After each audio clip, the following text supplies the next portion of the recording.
अस्सलाम वालेकुम।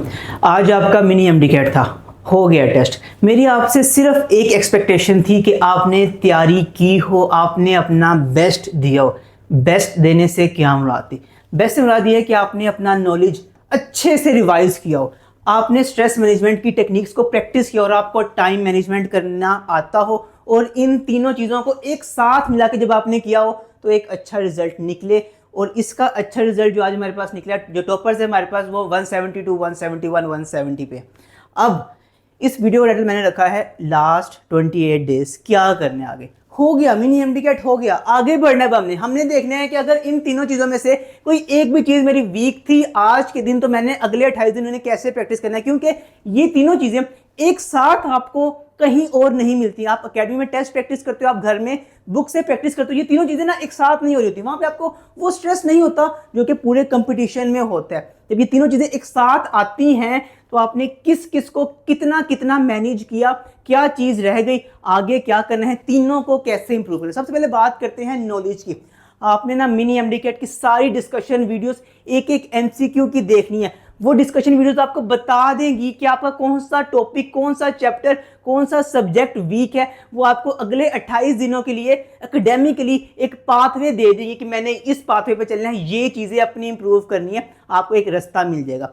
दूसरी बात स्ट्रेस मैनेजमेंट की बहुत इंपॉर्टेंट है। एक बात ना आपने गौर से समझनी है, वो ये कि ना पीएमडीसी कहता है कि आपके पेपर में ना 15% ईजी एमसीक्यूज होंगे, आपके पेपर में 70% मॉडरेट होंगे और 15% जो है ना वो डिफिकल्ट होंगे। ठीक है, डिफिकल्ट ये कितने बनते हैं 27, ये भी 27। ठीक है, मतलब उसके पास ये है कि आपको 27 डिफिकल्ट एमसीक्यूज ना उसने आपके पेपर में एमडीकैट में देने हैं। ये पीएमडीसी की ऑफिशियल गाइडलाइंस है, उनके सिलेबस में लिखा हुआ है कि 15%, मतलब कि 180 में से 27 एमसीक्यूज हार्ड लेवल के होने हैं। अब ना एग्जामिनर के पास उसके हाथ में है ये चीज़ कि वो आपको 27 के 27 मुश्किल वाले एमसीक्यूज है ना पेपर के स्टार्ट में दे दे और आपको कंफ्यूज कर दे, आपको टेंस कर दे कि पेपर बहुत मुश्किल आया हुआ है। अगर आप वहाँ पे स्ट्रेस में चले गए तो 27 के बाद जब आप इजी एमसीक्यूज भी कर रहे होगे ना, तो चूंकि आपका माइंडसेट ये बन गया होगा कि पेपर बहुत मुश्किल आया, 27 एमसीक्यूज मुझे आते ही नहीं है, 27 के 27 हार्ड वाले। आपको तो नहीं पता कि उसने बाकी इजी डाले या मॉडरेट डाले, आपने तो पहले एमसीक्यू देखा, दूसरा देखा, तीसरा देखा, एक भी नहीं आ रहा, आप स्ट्रेस में चले गए। तो यहाँ पे आपने स्ट्रेस में नहीं जाना। यह चीज़ आपने माइंड में रखनी है कि पेपर का ना एक बैलेंस होता है, उस बैलेंस को एग्जामिनर मोल्ड करके आपके सामने पेश करता है। वो देखना चाहता है कि क्या आप स्ट्रेस मैनेज कर पा रहे हो। ठीक है, आप मुझे कह रहे हो कि आपको नॉलेज है, आता है, स्ट्रेस मैनेज कर पा रहे हो, वो भी आपने मैनेज करना है। उसकी टेक्निक ये है कि आपको ये पता होना चाहिए, अगर ये वाला एमसीक्यू मुझे नहीं आता ना, मैंने इस एमसीक्यू के स्ट्रेस को अगले एमसीक्यू पे इफेक्ट नहीं होने देना। मैंने उसको फ्रेश माइंड से देखना है कि ये एमसीक्यू चलो ठीक है नहीं है, बाद में करूँगा, अगला एमसीक्यू न्यू एमसीक्यू है, आता है मुझे, मैं करूँगा। अगर आप पिछले एमसीक्यू के स्ट्रेस को अगले एमसीक्यू पे इफेक्ट होने दे रहे हो, आप बहुत बड़ी गलती कर रहे हो।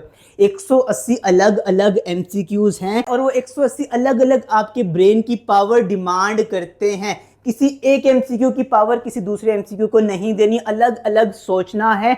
एक एमसीक्यू को दूसरे एमसीक्यू पे कभी भी इफेक्ट नहीं होने देना। अगर ये बात आपको आज से पहले नहीं पता थी, मिनी एमडीकैट से ये बात सीख जाना। तीसरी चीज़ है आपकी टाइम मैनेजमेंट। आपने अपना एफएलपी, अपना एमडीकैट, अपना पेपर कम से कम 2 वरना 3 राउंड्स में करना होता है। आपका पहला गोल ये होना चाहिए कि मैं सबसे पहले क्या करूं, जो इजी एमसीक्यूज हैं और जो मॉडरेट तकरीबन 100 एमसीक्यूज हैं, सबसे पहले मैं ना पेपर में वो ढूंढ के ना इनको करूं। मतलब ये मेरे हो जाएंगे 153 एमसीक्यूज। ठीक है, बाकी ये वो एमसीक्यूज हैं जो कि ईजी हैं, जो कि मॉडरेट हैं, जो कि 95% लोगों को ना सबको ही आते हैं। ये वो सबसे पहले इनकी टेंशन लिए बगैर इनको इग्नोर करना है। ये जो 27 एमसीक्यूज है ना, इनको आपने बिल्कुल इग्नोर करना है, पढ़ना भी नहीं है, पढ़ना भी नहीं है ताकि टेंशन भी ना हो, पढ़ना भी नहीं है, इनको इग्नोर करना है। सबसे पहले 153 जो इजी और मॉडरेट थे ना, उनको ठीक करना है और आपने ये 2 घंटे में 153 करने हैं। बाकी आपके पास बचेगा 1 घंटा और एमसीक्यूज रह जाएंगे 27। इस तरह से आपका टाइम मैनेज होता है, इस तरह से आपका स्ट्रेस मैनेज होता है। आप इनके स्ट्रेस को यहाँ इफेक्ट नहीं होने दे रहे क्योंकि ये आपने पहले कर लिए। जो स्ट्रेस वाले एमसीक्यू थे उनको रखा ही आपने एंड पे, ताकि उनके स्ट्रेस से कोई और एमसीक्यू मेरा इफेक्ट हो ही ना, और मैं उनको एंड पे टाइम बचा के जब 1 घंटा पड़ा होगा बाकी 27 एमसीक्यूज रह गई होंगी आप उनको कर लोगे। तो आज मिनी एमडीकैट से आपने जो चीज़ सीखनी है वो ये कि आपने जब एक दफ़ा नेशनल लेवल पे कम्पीट किया है ना, देखो यहाँ पे तकरीबन 150 प्लस सिटीज़ से लोगों ने कम्पीट किया है। आपको एक ऐसा इन्वायरमेंट दिया गया जो वैसे ही आपको टेंशन में डाले, जो कि एमडीकैट वाले दिन होती है। फिर देखना है कि कौन सा बंदा वहाँ पे अपने माइंड को काम रखता है, कौन सा बंदा एक एमसीक्यू को दूसरे एमसीक्यू पे इफेक्ट नहीं होने देता, कौन सा बंदा हर एमसीक्यू को उसकी रिक्वायर्ड ब्रेन एनर्जी देता है जो कि वो डिमांड कर रहा है। अगर आपकी सारी ब्रेन की एनर्जी एक ही एमसीक्यू पे यूज़ हो जाएगी, अगले के पास कुछ बचेगा ही नहीं, तो आप अपने साथ गलत कर रहे हो, आप उस एमसीक्यू के साथ गलत कर रहे हो जो कि एक नया एमसीक्यू है जो आपको एक नया 1 नंबर देगा। आप पुराने 1 नंबर के चक्कर में नया 1 नंबर खराब कर रहे होते हो जो कि नहीं करना होता। फिर टाइम मैनेजमेंट है।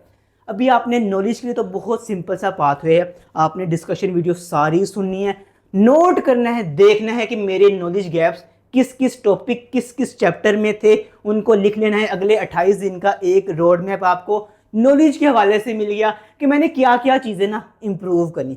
उसके बाद स्ट्रेस मैनेजमेंट मैंने आपको बता दिया, और ये चीज़ ऐसे नहीं है, ये चीज़ प्रैक्टिस से आएगी। जब आप एफएलपी को प्रैक्टिस करोगे ना, और उस प्रैक्टिस में आप ये स्ट्रेस मैनेजमेंट वाली बातें माइंड में रखोगे कि हाँ अगर मुश्किल एमसीक्यूज आ गए, मुझे पता है हार्ड एमसीक्यूज आने होती हैं, ये उसी हार्ड में से ना एक हार्ड एमसीक्यू है, इसको मैंने एंड पे कर, इसको मैंने बाकियों पे इफेक्ट नहीं होने देना, और ये चीज़ प्रैक्टिस से आती है। उसके बाद टाइम मैनेजमेंट आपने 3 राउंड्स में करना है। आखिरी चीज़ मैं आपको ये बताऊंगा कि आपका जो मिनी एमडीकैट था ना, वो सारा का सारा पास्ट पेपर इन्फ्लुएंस था। हमने पास्ट पेपर्स के ना क्वेश्चंस देखे कि पास्ट पेपर में उसने आपसे कौन सा कॉन्सेप्ट पूछा हुआ है, उसने वहाँ पे शायद आसान अल्फाज में पूछा हो, हमने उसी चीज़ को मुश्किल अल्फाज में पूछा है। आपको एक एक एमसीक्यू के साथ उनका रेफरेंस भी मिल जाएगा कि ये किस बुक से लिया गया है और ये किस पास्ट पेपर के रेफरेंस से लिया गया है, ताकि आपको पता हो कि ये चीज़ें सारी की सारी वही थी जो कि वो आपसे पास्ट पेपर में डिफरेंट अल्फाज में पूछता रहा या फिर आपके बुक्स में कहीं ना कहीं लिखी हुई हैं। हमने उन्हीं चीज़ों को 3 लेवल पे टेस्ट किया, एक तो थोड़ा सा मुश्किल बना के, दूसरा आपको स्ट्रेस दे के, तीसरा आपको टाइम लिमिट करके, और आपको ये बता के कि पूरे पाकिस्तान से लोग अपीयर हो रहे हैं, अब आप क्या करते हो। तो अभी आपको पता चल गया है कि इस लेवल के टेस्ट में आप कहाँ स्टैंड करते हो। और एमडीकैट इससे बड़ा ही होगा ना, ये तो मिनी एमडीकैट हो, एमडीकैट होगा। आपने अब जो चीज़ सीखी है ना यहाँ से, उसको साथ लेके जाने हैं। अगले 28 दिन है, 3 एरियाज में सिर्फ इंप्रूव करना है, नॉलेज में, स्ट्रेस में और टाइम में। इनमें आपने अलग अलग से इंप्रूव करना है अपने अगले एफएलपीज में। इन तीनों की खास तौर पे प्रैक्टिस करनी है ताकि आपका एमडीकैट बहुत अच्छे से गुजरे। अभी आपका जो रिजल्ट है, आपको सब स्टूडेंट्स का रिजल्ट अपना भी और बाकी तमाम गज़ट भी एलएमएस पे इंशाल्लाह 8 बजे अवेलेबल हो जाएगा। आपको अपनी स्कॉलरशिप्स भी वहाँ पे अवेलेबल हो जाएंगी, आपको डिटेल्ड एक एक एमसीक्यू की एक्सप्लेनेशन भी अवेलेबल हो जाएगी। आपको ये भी पता चलेगा कि आप अपने प्रोविंस में कहाँ स्टैंड कर रहे हो, आप नेशन में कहाँ स्टैंड कर रहे हो, आप अपने सिटी में कहाँ स्टैंड कर रहे हो। पूरे रिजल्ट के एनालिसिस आपको इंशाल्लाह 8 बजे एलएमएस पे अवेलेबल हो जाएंगे। और उसके बाद आपको मेंटोर्स की तरफ से 1-on-1 कॉल्स भी आएंगी कि हाँ बेटा आपके इतने मार्क्स आए हैं, ये मसले आपको मिनी एमडीकैट में आए हैं, इनको हम अगले 28 दिनों में इस तरह से रिजॉल्व करेंगे ताकि आपको ये एमडीकैट में ना आए। ठीक है, तो I wish you very best of luck for MDCAT. आपने घबराना नहीं, आपने चीज़ों से सीखना है। हमेशा लर्निंग एटीट्यूड रखो कि आज के दिन से मैंने क्या सीखा है। आज का दिन बहुत कुछ सिखा सकता था आपको, आपने कितना सीखा है और आप इस आज के दिन के एक्सपीरियंस को अगले 28 दिन कैसे यूज़ करके एमडीकैट में कैसे अच्छे मार्क्स लेते हैं। Wish you very best of luck. अल्लाह हाफिज़।